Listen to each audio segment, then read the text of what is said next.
As a shaman, as an urban shaman in particular, I feel like it's part of who I am to stay open to art as as a means of healing, really, as a path into healing of just about any kind that you can think of. That's for myself as well as for others. And because I have multiple outlets in art, I've got the singing, I've got guitar, I've got drumming, I've got painting, these are all things that I do well. They're all things that I do professionally, and I really love them. I feel like there are lots of ways for me to relate to people and connect with people. Ultimately, it's really about a muscle. When you do things enough and with enough passion, you build a muscle in that particular area. I mean, muscle is muscle. The muscle that you develop digging in your backyard and farming is the same muscle that lets you weight lift or that lets you move furniture for your friend or lets you do all these different things. And I think that that's true with art as well. Your art muscle gets developed. The way that I see the world and the way that I manage to keep my heart open in a world that seems absolutely determined to shut all of us down, I think that part of why I can keep my heart open is because I let the art in. Even if I shut out everything else, everything, art can always get to me. Art can always open me back up. And I kind of believe that that's true for everyone. That when you find the art that moves you, whatever that is, that it will keep your heart open. My life's path has been about how can I be a better person in a way that doesn't take away from other people's empowerment lessons? How do I make it so that they get to be empowered too? Because I certainly feel empowered. And that's a tough thing. I do want to take care of people. At the same time, I don't want to deprive them of their lessons. So I wind up being in training mode 24/7. I am training a world that I want to live in. And, I'm a megalomaniac, so I can do that. So I'm a comic book freak, right? And really, my whole life boils down to this simple thing of I just want to be a superhero. I don't know how to do it, not in this lifetime, except by doing this me thing, by being whatever this thing is that I am. I want to feed the planet, the whole planet, and I want to be nice to everyone because that's a cool thing to do. And I want to be the biggest badass I can be before I die and affect as many lives in a positive way as I can before I stop breathing. I mean, like, that's my goal. And so, yes, I want to feed the whole damn planet. And I want to build a world where hate is something that we talk about as a past thing. And it isn't something that's present in our now.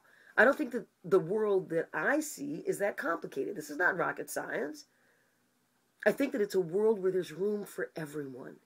And I'm absolutely committed for the rest of my life to doing absolutely everything that I can to have that world be a reality for everybody. And I mean everybody. So what I love most, I guess in this moment, is that if I died right this second, I've already affected hundreds of thousands of folks. In fact, someone was counting for me about a year and a half ago, and they think it's millions of lives already. And I haven't even gotten as big as I'm going to get yet. And that's not bad. I mean, I'm only 53 years old, and I don't even have the power that I will very soon. So if I can do that much good, sitting on my ass, in my bedroom, kind of office cave space, and just reaching out to people with everything I've got, if I can make that much of a difference just doing this way, what's going to happen when I finally get myself out there? That's what I'm excited for. What's going to happen to the world? Because good or bad, people listen to me. And so I make sure that I tell them really good things that empower them and make them feel happy. So you got to figure some really good shit is about to happen. At least that's the world that I'm seeing. I mean, I've had KKK members that say to me that they are rethinking their position about Negroes because of me. So I figure if I can do that, I can sure as hell talk to anybody and talk them into their greatness so that they can get out there and make the difference that they really want to make. I mean, I'm not far from being unleashed on this poor little planet, and it's going to be a blast because the world that I see is a good world that's inclusive and that's healing and healthy and empowering for people. The world's going to get better, and I get to be partly a cause for that. That's an incredible honor. I mean, how amazing to be chosen by Spirit to do this work in this lifetime. You can't beat that with a stick. So I think the last thing that I want to be thinking or that I want to say right before I stop breathing is this. Cool. I'm obsolete. And then boom, I'm gone. I just want to look around and go, good world, you don't need me anymore. I really am obsolete. That's what I want. I want the world to not need me. I want to be the chick who helped the world get to a better place, and then we're done. And you don't need my kind of ferocity. You know, yes, I've got this passion.